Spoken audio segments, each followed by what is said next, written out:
Assalamualaikum warahmatullahi wabarakatuh. Selanjutnya kita memasuki ke bab 5, Damaskus, pusat peradaban Timur Islam 661 sampai 750 Masehi. 1. Sejarah berdirinya Bani Umayyah di Damaskus. Setelah masa Al-Khulafa'ur Rasyidin, berdiri sebuah dinasti yang disebut dengan Bani Umayyah 661 sampai 750 Masehi. Muawiyah bin Abu Sufyan bin Harb bin Abdul Manaf adalah pendirinya.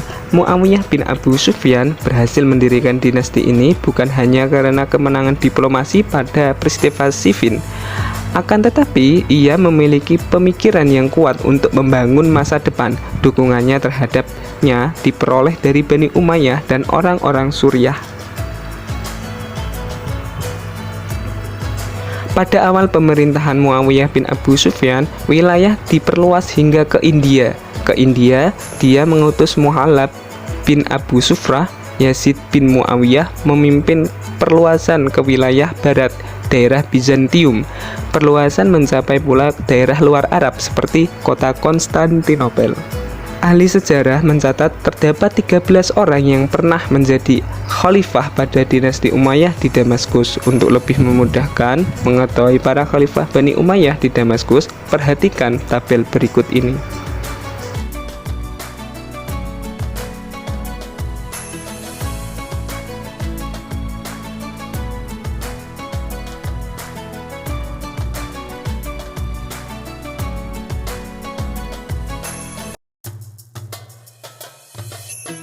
Khalifah ketiga yang besar pada dinasti ini adalah Umar bin Abdul Aziz 717 sampai 719 Masehi. Ia terkenal dengan ketakwaan dan keadilannya.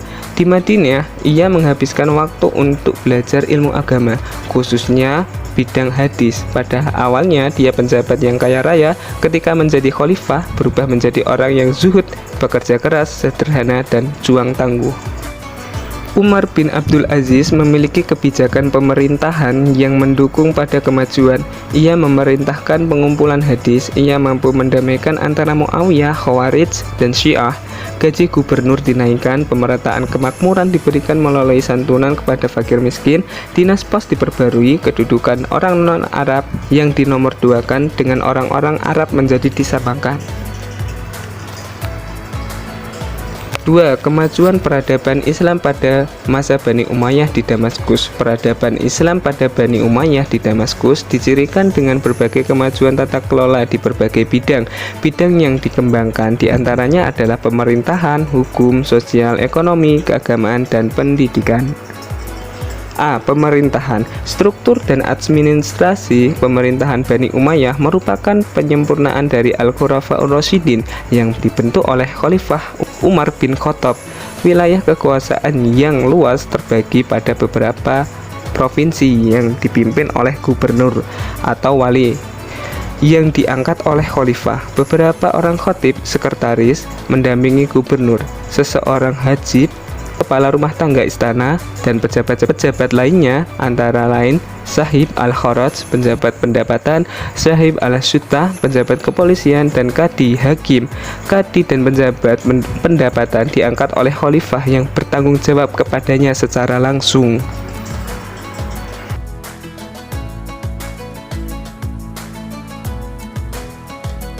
B. Hukum. Al-Qadha, Al-Hisbah, dan Mazalim merupakan bagian dari pelaksanaan hukum. Al-Qadha sebagai badan peradilan dipimpin oleh seorang qadhi. Ia memiliki tugas membuat fatwa-fatwa hukum dan peraturan sesuai dengan tuntunan Al-Quran, Sunnah, dan ijtihad. Badan ini terbebas dari pengaruh penguasa, terutama pada menerapkan keputusan hukum terhadap pejabat atau pegawai yang melakukan pelanggaran. Masalah kriminal yang perlu penyelesaian ditangani oleh Badan Al-Hisbah. Badan Al-Mazalim bertugas meninjau kembali kesahihan dan keadilan putusan hukum oleh Qadhi. Badan ini lebih tinggi dari Al-Qadha dan Al-Hisbah. C. Sosial. Hubungan antar bangsa Arab Muslim dibuka oleh dinasti ini. Begitu pula terhadap negara taklukan seperti Mesir, Persia, dan Eropa. Berkat hubungan ini lahir kreativitas baru pada bidang seni dan ilmu pengetahuan. Dome of the Rock di Yerusalem merupakan salah satu bangunan monumen terbaik pada masa Bani Umayyah. Dan selanjutnya ada D. Ekonomi. Jalur perdagangan di masa ini menjadi semakin lancar.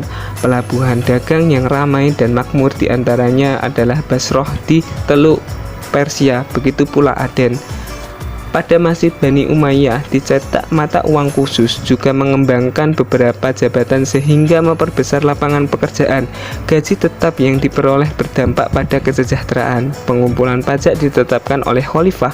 Misalnya pada zaman Muawiyah bin Abu Sufyan ditetapkan 2,5% pajak dari pendapatan. Hal ini hampir sama dengan zakat penghasilan pada masa sekarang. E. Keagamaan. Ilmu agama sudah tampak berkembang pada masa Bani Umayyah ini. Banyak ulama yang fokus pada kajian ilmu keagamaan seperti ilmu tafsir, hadis, dan hukum Islam. Selain itu berkembang pula ilmu-ilmu berhubungan dengan ilmu agama, yaitu ilmu-ilmu bahasa seperti nahwu, bahasa, dan sastra. Imam mazhab yang hidup pada masa ini adalah Imam Abu Hanifah, Imam Malik bin Anas. Pada bidang tasawuf terdapat Hasan al-Basri dan Rabi'ah Adawiyah. Pada dalam bidang hadis terdapat Umar bin Abdul Aziz. Dalam bidang tafsir terdapat Abdullah bin Abbas dari Madinah, Abdullah bin Mas'ud dari Mekah, Sa'ad bin Zubair, dan Mujahid murid Ibnu Abbas.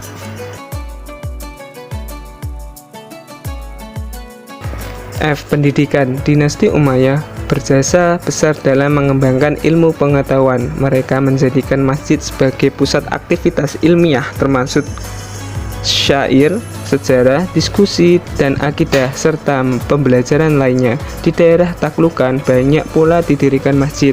Masjidil Haram di Mekah dan Masjid Nabawi di Madinah menjadi pusat pengkajian ilmu yang sering dikunjungi oleh orang-orang Islam dari berbagai daerah. 3. Memetik nilai Islami dalam sejarah Bani Umayyah di Damaskus.